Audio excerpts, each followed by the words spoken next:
Sa ngalan ng Ama at ng Anak at ng Espiritu Santo.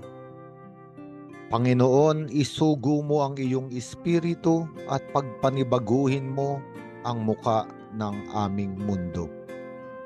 Ang ating ebanghelyo ay mula kay San Lucas, Kapitulo 8, versikulo 11 hanggang 21.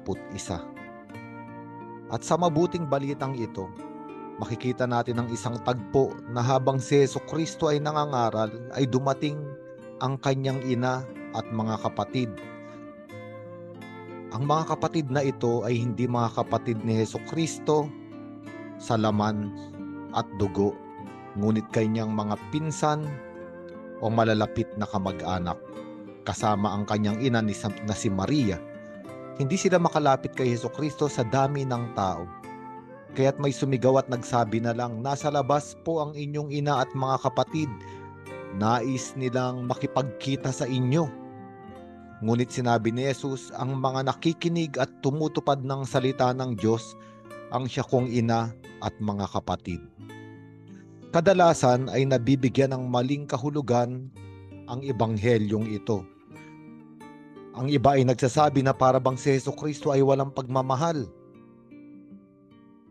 walang puwang sa kanyang kalooban ng kanyang mga kamag-anak, lalo pa nga ang kanyang ina na sa panahong ito ay balo na para bang wala siyang pakialam. Ngunit hindi ito ang kahulugan ng ebanghelyong ito. Ang kahulugan ng ebanghelyong ito ay nais ipahayag ni Jesucristo na ang pagparito niya sa daigdig ay upang lumikha ng isang bagong pamilya. At ang pamilyang ito ay hindi pamilya na nakabase o nakadepende sa laman at dugo.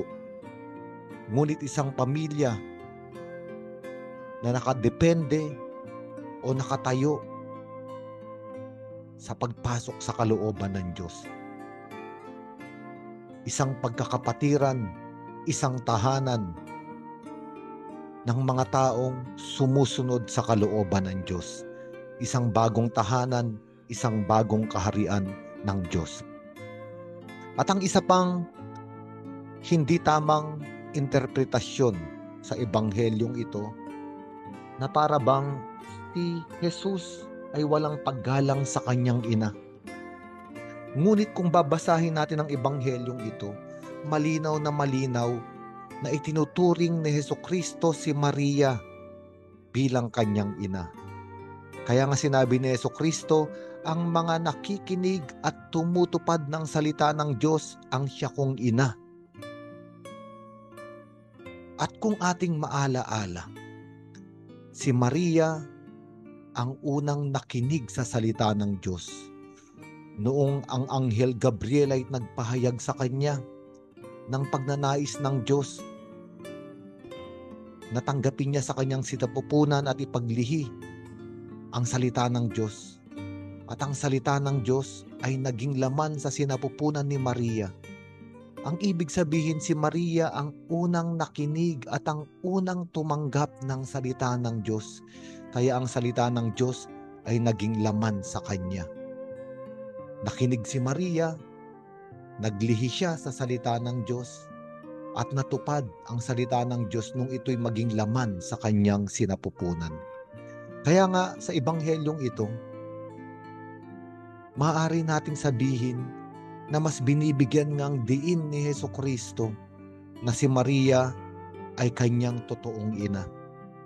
Isang babae na handang makinig, handang sumunod at handang gumanap ng salita ng Diyos sa kanyang buhay. Kaya nga, si Maria at si Jesus ay hindi lamang mag-ina sa laman at dugo. Si Maria at si Jesus ay mag-ina sa pagpasok sa kalooban ng Diyos na nasa kalangitan. Sa ngalan ng Ama at ng Anak at ng Espiritu Santo.